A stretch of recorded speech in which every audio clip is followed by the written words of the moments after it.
ప్రవేశపెట్టిన సంతాప ప్రతిపాదన బలపరుస్తూ ఈరోజు మన అందరికీ కూడా సుపరిచితులు, ప్రత్యేకంగా నాకు చాలా దగ్గర వ్యక్తిగా ఒక అన్నగా మరి మాగంటి గోపీనాథ్ గారి అకాల మరణం చాలా దిగ్భ్రాంతిని కలిగించింది అధ్యక్ష.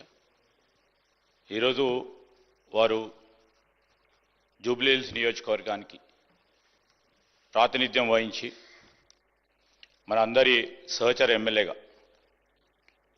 ఈరోజు మన మధ్యలో లేకపోవటం కూడా చాలా బాధాకరం. మన అందరి హృదయాలను కూడా ఈ సందర్భం ద్రవింపజేస్తూ ఉంది అధ్యక్ష. గోపీనాథ్ గారు నేను చాలా దగ్గరగా వ్యక్తిగతంగా చూసిన వ్యక్తిని. వారికి ఆ రోజు తెలుగు యువత అధ్యక్షుడిగా ఉన్న సందర్భంలో వారి చిన్న తమ్ముడు మాగంటి రాజ్ కుమార్ అని నాకు చాలా దగ్గర మిత్రుడిగా, ఒక అన్నగా ఎల్లప్పుడూ కలిసి ఉండేవారం అధ్యక్ష. ఆనాడు వారి కుటుంబం అనుకోని పరిస్థితుల్లో మరి వారి తమ్ముడిని, గోపీనాథ్ గారి తమ్ముడిని కోల్పోవటం, ఆనాడు వారి కుటుంబం కోల్పోయిన నేపథ్యంలో చాలా సంవత్సరాలు కూడా వారు ఆ కుటుంబం కోలుకోలేకపోయింది అధ్యక్ష. మరి అమ్మగారు, మరి ఇద్దరు అన్నలు, ఆ కుటుంబం అంతా కూడా చాలా బాధతో, హృదయంతో అనేక సంవత్సరాలు కూడా గడిచిపోయిన తర్వాత చాలా సంవత్సరాలు రాజకీయంలో ఉండి తెలుగు యువత అధ్యక్షుడిగా అనేక సంవత్సరాలు పనిచేస్తూ అనేక సందర్భాల్లో ఇప్పుడు పెద్దలందరూ ఉన్నారు ఇక్కడ, శ్రీనివాస్ యాదవ్ గారు కానీ, వారి సహచరుడిగా అనేక సంవత్సరాలుగా ప్రతి సందర్భంలో కూడా టికెట్ గురించి ప్రయత్నం చేసేవారు. కానీ రాజకీయం అంటే అందరికీ తెలుసు అధ్యక్ష, ఎప్పుడు ఎవరికి ఏ విధంగా అవకాశం వస్తుందో మన చేతిలో లేదు.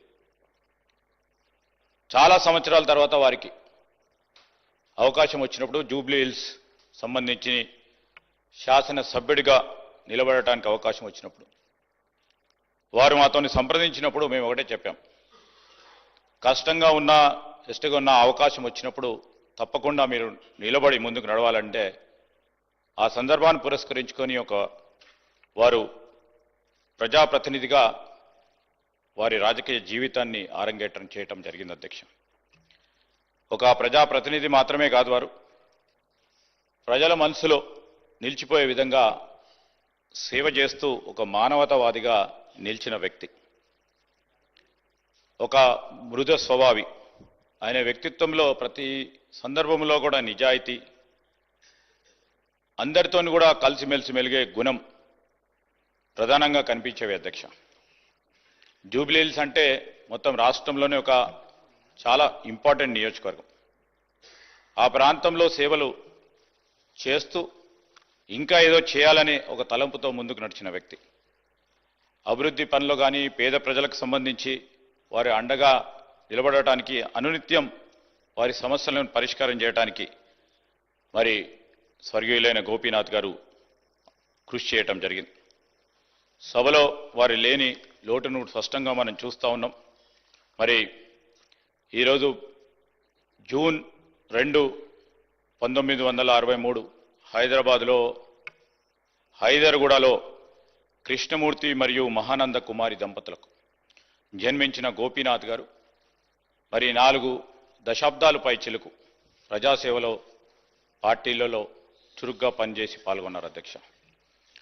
1383లో ఉస్మానియా విశ్వవిద్యాలయం నుంచి BA పట్టభద్రుడై మరి 3 సార్లు జూబ్లీహిల్స్ నియోజకవర్గానికి ప్రాతినిధ్యం వహించిన గోపీనాథ్ గారు 1983లో వారు తెలుగుదేశం పార్టీని స్థాపించిన సందర్భంలో ఒక యువకుడిగా వారి రాజకీయ ప్రస్థానాన్ని ప్రారంభించి 85 నుంచి 92 వరకు తెలుగు యువత రాష్ట్ర అధ్యక్షుడిగా పనిచేస్తూ అదేవిధంగా 87, 88లో హైదరాబాద్ అర్బన్ డెవలప్మెంట్ అథారిటీలో కూడా డైరెక్టర్గా వారి పాలనా పరంగా తొలి అనుభవాన్ని మొదలుపెట్టారు అధ్యక్ష. మరి 88 నుంచి 93 వరకు వినియోగదారుల ఫోరం అధ్యక్షుడిగా, టీడీపీ హైదరాబాద్ జిల్లా అధ్యక్షుడిగా వారు బాధ్యతలు నిర్వహించారు.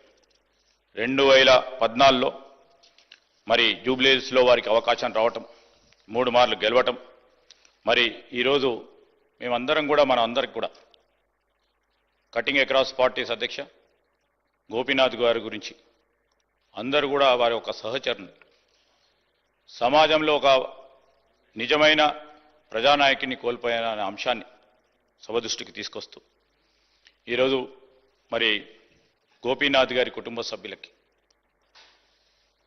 అభిమానులకి, జూబ్లీహిల్స్ ప్రజలకి సభ పక్షాన కూడా మా హృదయపూర్వక సానుభూతిని తెలియజేస్తా ఉన్నాం అధ్యక్ష.